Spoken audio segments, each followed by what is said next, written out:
پارہ نمبر ہے 13، رکوع نمبر ہے 16۔ سورہ ابراہیم کی آیت نمبر آج ہم پڑھیں گے 22 اور 23۔ اعوذ باللہ من الشیطان الرجیم، بسم اللہ الرحمن الرحیم۔ وقال الشیطان لما قضی الامر ان اللہ وعدکم وعد الحق ووعدتکم فاخلفتکم وما كان لي عليكم من سلطان إلا أن دعوتكم فاستجبتم لي فلا تلوموني ولوموا أنفسكم ما أنا بمصرخكم وما أنتم بمصرخي إني كفرت بما أشركتموني من قبل وإن الظالمين لهم عذاب أليم۔ وأدخل الذين آمنوا وعملوا الصالحات جنات تجري من تحتها الأنهار خالدين فيها بإذن ربهم تحيتهم فيها سلام۔ اللہ رب العزت ارشاد فرما رہے ہیں، وقال الشیطان، اور کہے گا شیطان، لما قضی الامر، جب فیصلہ کر دیا جائے گا، ان اللہ وعدکم، بے شک اللہ نے وعدہ کیا تھا، تم سے، وعد الحق کی، سچا وعدہ، ووعدتکم، اور میں نے وعدہ کیا تھا، تم سے، فاخلفتکم، سو میں نے تمہارے ساتھ دھوکہ کیا، میں نے اپنے وعدے کی مخالفت کی، میں نے تم سے اختلاف کیا، دھوکہ کیا۔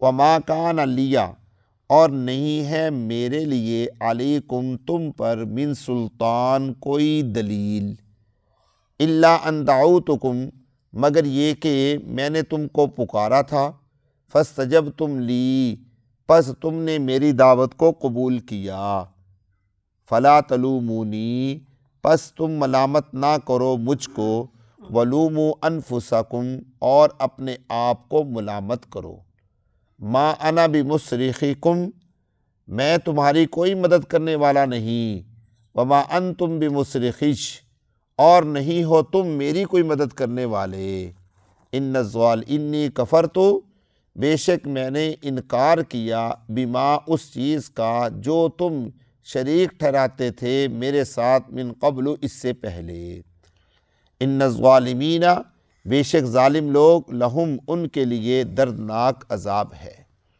وَأُدْخِلَ الَّذِينَ، اور داخل کیا جائے گا ان لوگوں کو جو ایمان لائے اور انہوں نے نیک اعمال کیے، جنات تجری من تحتها الانہار، ایسے باغات میں کہ جاری ہوں گی ان کے نیچے نہریں، خالدین فیہا، ہمیشہ رہیں گے وہ ان میں، بِإِذْنِ رَبِّهِمْ، اپنے رب کے حکم کے ساتھ، تحیتہم، ان کا استقبال، تحیتہم، ان کا استقبال، فیہا، اس جنت میں، سلام، سلامتی کے ساتھ ہوگا۔ بات سمجھ آ گئی ہوگی آپ حضرات کو۔ یہ ان دو آیات مبارکہ کا ترجمہ ہے۔ پہلی آیت مبارکہ میں اللہ تبارک و تعالیٰ نے قیامت کے دن کا منظر پیش کیا، اور وہ منظر بھی جنت اور جہنم کا فیصلہ ہونے کے بعد کا، جب لوگوں کے جنت اور جہنم میں جانے کا فیصلہ طے ہو جائے گا کہ یہ لوگ جنت میں جائیں گے اور یہ لوگ جہنم کے اندر جائیں گے، تو وہ لوگ جن کو شیطان نے دنیا میں دھوکہ دیا ہوگا، جو شیطان کے بہکاوے میں آ کر غیر اللہ کے سامنے جھکے ہوں گے، وہ شیطان کے پاس جائیں گے اور شیطان سے کہیں گے کہ تو نے ہمیں کہا تھا، ہم نے تیری بات مان کر غیر اللہ سے مدد مانگی، غیر اللہ کے سامنے جھکے، ہم دنیا داری میں پڑے، اب بتاؤ کیا کرنا ہے۔ تو شیطان وہاں پر کھلم کھلا کیا کر دے گا، اعلان کر دے گا کہ میرا تمہارے ساتھ کوئی تعلق نہیں ہے، بس بات ختم، نہ میں تم کو جانتا، نہ تم مجھے جانتے،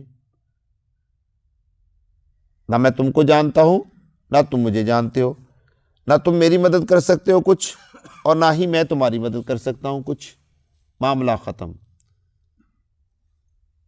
اس کا مطلب یہ ہوا کہ قرآن مجید کی اس آیت مبارکہ کے واضح طور پہ آنے کے بعد بھی ہم لوگ جہالت میں پڑے ہیں۔ اتنی عیاں اور واضح آیت مبارکہ آ گئی کہ شیطان جو ہے وہ قیامت والے دن ہمارے ساتھ تعلق ختم کر دے گا۔ اس کے باوجود بھی ہم دھوکے کے اندر پڑے ہیں اور ہم یہ سمجھتے ہیں کہ شاید شیطان ہماری کوئی حفاظت کر لے گا، کوئی ہماری مدد کر دے گا۔ یہاں پر میرے دوستو ہمارا امتحان ہے، اس آیت مبارکہ میں ہمارا امتحان ہے کہ ہم اس آیت مبارکہ کو پڑھ کر اللہ کی ذات پر کتنا یقین کرتے ہیں۔ کیا واقعی ایسا ہے؟ اب دوسری طرف اگر یہ سوچا جائے کہ یہ آیت مبارکہ تو انسان کفر میں پہنچ جاتا ہے، اگر بدگمانی کی طرف جائے کہ یار ایسا نہیں ہے، یہ دنیا ساری اسی طرح چل رہی ہے، یہ سارا نظام چل رہا ہے، لوگ کھا رہے ہیں، کما رہے ہیں، کچھ بھی نہیں ہو رہا، تو یہاں سے اگر تھوڑی سی بدگمانی ہو جائے تو انسان کفر میں چلا جاتا ہے۔ تو یقینی طور پہ ہمیں اس آیت مبارکہ پہ یقین کرنا پڑے گا کہ شیطان دھوکہ دے گا، اللہ کی ذات دھوکہ نہیں دے گی، شیطان فراڈ کرے گا۔ اور مزے کی بات یہ ہے کہ شیطان تو ایک جملہ بول کر مزید ہماری دلیل کو کمزور کر رہا ہے۔ شیطان کیا کہتا ہے کہ میں نے تمہیں اس کام پہ لگایا تو نہیں تھا، میں کوئی تمہارا ہاتھ پکڑ کر لے کر گیا تھا کہ یہ کام کرو۔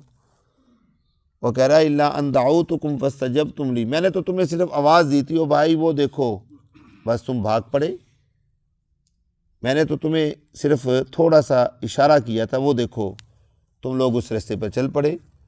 اور آج یہی حالت ہے میرے دوستو کہ ہم اس افراتفری کی جس دور سے گزر رہے ہیں نا، ہر انسان کسی نہ کسی کیفیت کے اندر مبتلا ہوتا جا رہا ہے، کوئی نہ کوئی قدغن، کوئی نہ کوئی راستے میں خرابیاں آتی جا رہی ہیں۔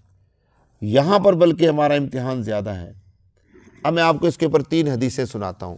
نمبر 1، شیطان کے جو چیلے چانٹے ہوں گے، شیطان کی جو نقش قدم پر چلنے والے ہوں گے، وہ کس طریقے سے شیطان کے مرید بنتے ہیں۔ حدیث پاک میں آتا ہے، نبی محترم صلی اللہ علیہ وسلم ارشاد فرماتے ہیں، بڑی واضح حدیث ہے، آپ نے فرمایا کہ جس وقت سورج طلوع ہو اس وقت نماز نہ پڑھا کرو، سورج طلوع ہو اس وقت نماز نہ پڑھا کرو، جب سورج دوپہر کو جا کر کھڑا ہو جائے تو اس وقت نماز نہ پڑھا کرو، جب سورج غروب ہونے لگے اس وقت نماز نہ پڑھا کرو۔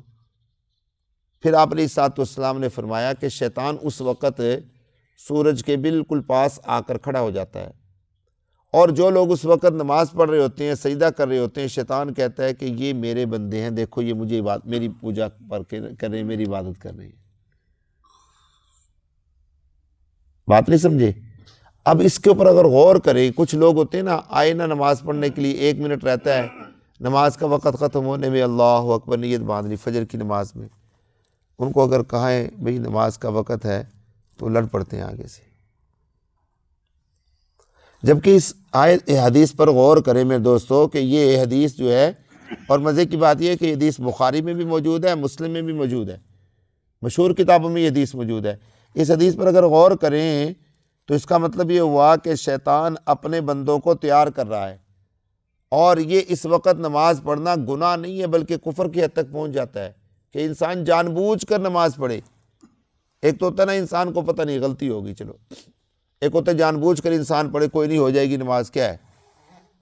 ابھی چند دن پہلے ایک دوست عمرہ کرنے کے لیے گئے ہوئے تھے، انہوں نے مجھے فون کیا کہ جی ادھر ٹائم لکھا ہوا ہے مکروہ وقت فجر کی نماز کا، اور یہ وقت ختم ہو گیا، اب ایک آدمی وہ آتے ہیں اور آ کر وہ نفل پڑھنے لگ گئے، انڈیا کے کوئی دوست تھے، انہوں نے مجھے فون کیا کہ یار یہ اس طرح کس طرح کر کے کر رہے ہو۔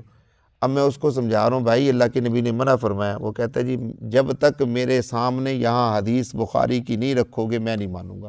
میں کہا یار میں فون پہ تجھے کیسے سمجھاؤں جب میں تجھے کہہ رہا ہوں کہ بخاری شریف میں حدیث موجود ہے، اللہ کے نبی نے منع۔ اب وہ ضد کر کے کھڑا، آدھا گھنٹہ وہ فون پہ میرے ساتھ بحث کرتا رہا کہ جی مجھے دکھائیں۔ اب میں اس کو کہہ بھی رہا ہوں کہ یار موبائل پہ یوں کرو، یہ کرو، انٹرنیٹ کے ذریعے سے وہاں جاؤ، وہاں جا کے کھولو۔ جب وہ کھل گئی حدیث آگے کہتے جی یہ تو گوگل ہے تو جھوٹ بول سکتی ہے۔ نہیں سمجھے؟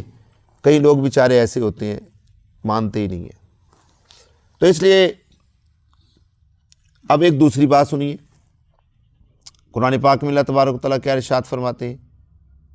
اللہ رب العزت نے فرمایا کہ شیطان جو ہے، اللہ تبارک و تعالیٰ نے جب شیطان کو اپنی مجلس سے دھتکارا تھا تو شیطان نے دو جملے بولے تھے. ایک جملہ تو یہ بولا تھا قال فبعزتک لأغوینہم اجمعین، اللہ مجھے تیری عزت کی قسم ہے، مجھے اپنی عزت کی قسم نہیں، مجھے تیری عزت کی قسم ہے. اللہ تبارک و تعالیٰ کئی جگہ پر فرماتے ہیں نا وعزتی وجلالی وکبریائی، کہ مجھے اپنی عزت کی قسم، مجھے اپنی جلال کی قسم، مجھے اپنی کبریائی کی قسم، میں نے ان کو بخش دیا. آپ دنیا کے اندر ایک تھوڑا سا دیکھیں، تھوڑا سا غور کریں کہ جب کوئی آدمی کسی کے ساتھ ضد کرتا ہے نا تو وہ اپنی عزت کی قسم نہیں اٹھاتا، وہ کہتا ہے تیری عزت کی قسم ہے میں تیرے کر کے ویسا ہوتا ہے نا. تو شیطان نے اللہ تبارک و تعالیٰ سے یہی کہا کہ فبعزتک لأغوینہم، یہ اللہ تبارک و تعالیٰ یہ 23ویں پارے میں اللہ فرما رہے ہیں. اور دوسرا جملہ شیطان نے بولا کہ اے اللہ قال ربی بما اغویتنی لأزینن لہم اجمعین، کہ اللہ جیسے تو نے مجھے گمراہ کیا ہے ایسے میں بھی تیرے بندوں کو گمراہ کروں گا.